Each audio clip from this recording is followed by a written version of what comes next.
Монгол улсад өөрийн гэсэн өвмөн сонслогтой үнэтэй түүхий дээр гоо сайхны бүтээгдэхүүн үйлдвэрлэх боломж байгааг салбарынхан ярьж байна. Тэгвэл энэ удаад бид цодод үйлдвэрлэсэн болоод экспорт нь гаргаж байгаа гоо сайхны бүтээгдэхүүнүүдийг Монголдо утацгийн болонд онцолж байна. Тэгэхээр мэргэжлийн хяналтын байгууллагын мэдээлснээр Монгол улсад гоо сайхны бүтээгдэхүүн үйлдвэрлэхээр 20 гаруй аж ахуйн нэгж тусгай зөвшөөрөл авсан боловч идэвхтэй үйлдвэрлэл эрхэлдэг 10 хүрэхгүй үйлдвэр байгааг мэдээлэл байна. Зөвхөн дотоодын гоо сайхны бүтээгдэхүүн үйлдвэрлэлийн зах зээлийг авч үзэх юм бол 50 гаруй хувийг Монс компани, бусад хэсгийг 4-5 компани бүрдүүлж байна. Дотоод үйлдвэрж байгаа гоо сайхны бүтээгдэхүүний талаар ярилцахаар студид Монс Cosmetics компаниг гүйцэтгэх захирал Солон хүрэлцэн ирээдүйн танд өдрийн мэндийг хөтөлбөрт автаа морилно. Тэгэхээр яг эндээс статистик мэдээлэлээс харах юм бол гоо сайхны бүтээгдэхүүн үйлдвэрлэл за тэр дундаа яг энэ гоо сайхны тосны үйлдвэрлэл нэмэгдсэн гэх юм үзүүлэлтүүдийг харж болохоор байна л да. Тэгэхээр 2014 оны хувьд бол яг энэ гоо сайхны тос үйлдвэрлэлийн хувьд бол 20 орчим хувиар өссөн ийм үзүүлэлтүүд гарсан байна. Тэгэхээр энэ хэмжээний өсөлт дотоодын зах зээлийн бараг 70% бүрдүүлдэг Монс Cosmetics компани үйлдвэрлэлд тэр ажиглагдсан байна. За тэгэхээр 2011, 12, 13 онтой 14 оныг харьцуулахад бол бас хувь нь бол тэгж амжилттайгаар өсөөгөө. Ер нь бол Монс Cosmetics-ийн үйлдвэрлэл борлуулалт бол жил болгон 30-40% өсөлттэй байдаг.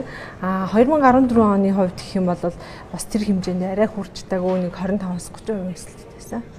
Тэгэхээр эндээс Монгол үйлдвэрсэн гоо сайхны бүтээгдэхүүний нэр төрөл ер нь яг хэл оршилж байгаа бол яг ингээд тоолоод үзэх юм бол нэг 54 орчим бүтээгдэхүүн танах үйлдвэрлэж байгаа гэсэн нэг юм мэдээлэл байсан. Тэгэхээр яг ер нь эмэгтэйс хүний гоо сайхны бүтээгдэхүүнийг одоо ингээд гэснээс нь эхлүүлээд тооцоод үзэх юм бол бүгдийн 100% гээд аваад үзвэл дотооддоо ер нь бид хэдэн хувийг үйлдвэрлэх боломжтой байна. Мейкаптаа оруулаад штэ тийм. За тэгэх юм бол ер нь за яг мейкапыг бол тэгж бодож байгаагүй. Одоо шампунь болон арьс арчилгааны бүтээгдэхүүнүүдийг бол ер нь бид нар бол үйлдвэрлэх боломжтой гэж үзэж байгаа. Бүгдийг нь үйлдвэрлэх боломжтой. Манайхад үйлдвэрлэж байгаа. Одоо толгооноос хөлийн үйлдвэрлэл бүгдийг нь үйлдвэрлэж байгаа да. Тэгээ яг тэгвэл бас яг энэ оны эхэнд одоо Монгол Улсын ерөнхийлөгч бизнес эрхлэнтэй хийсэн уулзалтаараа нэгэнтээ л дотоодоо үйлдвэрлэж чадж байгаа бүтээгдэхүүнүүдийг бизнес эрхлэгчдад дэмжих үүднээс ижил төрлийн гоо сайхны бүтээгдэхүүнүүд бол татвар ондох асуудлыг нэмэгдүүр ярьж байсан байгаа 20-30% татвар ондох боломжтой маа гэж үзэж байсан. Тэгэхээр гоо сайхны бүтээгдэхүүн дээр энэ төрлийн татварыг нэмэгдүүлээд үзэх юм бол мэдээж хэрэг худалдаа авалт үнэтэй болох учраас дотоодын үйлдвэрлэгчдэд хэр дэмжлэг болж чадах бол энэ дээр таны байр суурь юу вэ? За тэгэхээр мэдээж импортын бүтээгдэхүүн дээр татвар өндөрсөж гэдэг үйлдвэрлэгч компаниудын хувьд бас илүү даваа талтай байдаг л да. Заримдаа хүмүүс ярьдаг штэ. Ер нь бол хямралын үед тий хямрал заримдаа бас боломжийг олгодог. Тэгэхээр бид нарт бас айгүй том боломж олж чинь л гэж бодож байна тий. Нэг үе бодвол бас ингээ гоо сайхны бүтээгдэхүүний савлгаанаас харах юм бол магадгүй бас зарим хүмүүсийн хувьд савлгаан дээр тушгилж бас худалдаа авалтаа хийдэг ийм үзүүлэлтүүд байж байгаа. Нэг үе бодвол яг энэ Монголд үйлдвэрлэсэн бүтээгдэхүүнүүдийг өмнө нь бол савлгаан муутай гэж голдог байсан бол одоо үнэхээр тэгж голох шаардлагагүй болсон байна. Бүтээгдэхүүнүүдийн савлгааны хувьд ярихад энэ савлгаануудын талаар үйлдвэрлэл маань яаж явагдаж байна? Ихэнх нь импортоор орж ирж байна. Дотооддоо яг энэ савлгаануудыг савнуудыг үйлдвэрлэх боломж байгаа болов уу? Дотооддоо бол сав бас үйлдвэрлэдэггүй.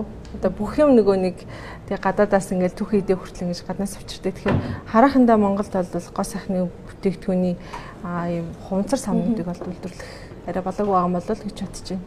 Тэг ер нь бол жил ирэх тусан бид нар бас гоо сайхныхаа бүтээгдэхүүний сабаглаад л тий. Энэ дээр нэлээд сайн анхаарч байгаа. Тэгээд тэрнээс түрүүнд бол бид нар чанар дээр анхаардаг. Чанартай бүтээгдэхүүн байж хүн бас тий хүний хэрэгцээг хангана гэж боддог. Тэгээ аль алин дээр л анхаарч байгаа да. Яг савлгааны хувьд үн өртгийн хэдэн үеийг бүртгэж байгаа? За ер нь хүн болгонд л бараг мэдж байгаа хэ тийм гоо сайхны бүтээгдэхүүний ихэнх хувийг бол маркетинг болон сабаглаад л эзэлдэг. Тэгэхээр дотор нь орж байгаа бүтээгдэхүүн гэхээсээ илүү хүн бол одоо хамгийн гоё савтай, хамгийн гоё өнгө үзэмжтэй, хамгийн гоё маркетингтэй мийг л шууд хараад хөөх энэстэй гоё би нэг л аваа хэрэгжилж миний өс юм гоё болчих, нэг л аваа хэрэгжилж миний одоо арьс юм гоё болчих юм байна гэж нэг тийм үгээр хүлээлттэйгээр гоо сайхны бүтээгдэхүүнийг бас хэрэглэдэг юм лээ.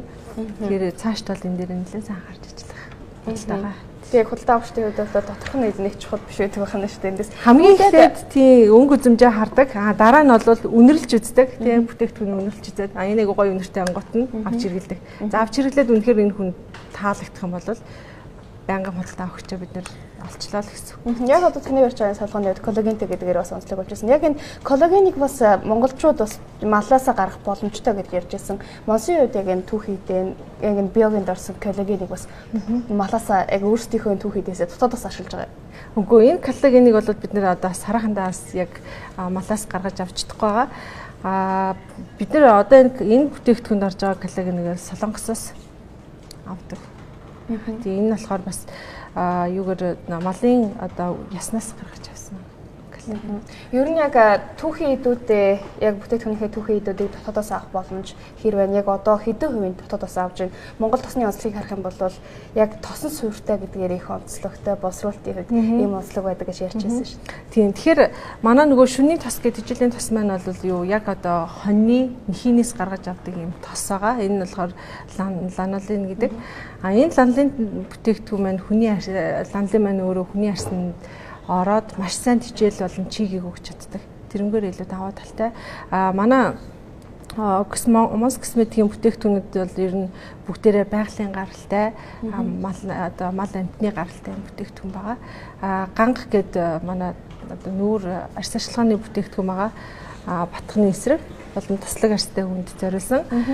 Ганг халгаан хандтай юм шампунь байгаа. Ганцхан тодорхойлсон хад яг өмнө нь бол ярилцж байгаа та Орос улсын улс руу бүтээгдэхүүн экспортыг гаргахаар судалж байгаа гэдээ ярьж байсан. Стандартаа бүтээгдэхүүнийг гаргахаар ярьж байгаа. Энэ ажлын явц ямар байна? За бид нар бас зэрэг чүт хойш нь тавьсан. Гэхдээ 2015 оны сүүлээр ихэд бол ямар ч байсан гарах төлөвтэй байгаа. Ягаад тэгэхээр бид нар нөгөө биом бүтээгдэхүүн дээр ребрендинг хийж байгаа. Тэгээ энэ ажил маань 2015 оны 9 сар гэхэд дуусгаа. Тэгээ 9 сард Монгол улсын зах зээлд ингээд бүрэн байршуулчаад тэгээд Оросын албаны улс руу бол эрхүү улаан өдрөөр нь 15 оны сүүлээр 12 сар орчимд гарах болов уу гэж бодож байна. За баярлалаа. Та бүхэн ажил амжилт хүсье. Амжилттай ярилцах цаг манаас энэ хөвөнд өндөрлөж байна. Тэгэхээр бидэнтэй дотоодын гоо сайхны бүтээгдэхүүн үйлдвэрлэлийн талаар Mons Cosmetics компани гүйцэтгэх захирал Солонгоо ярилцлаа.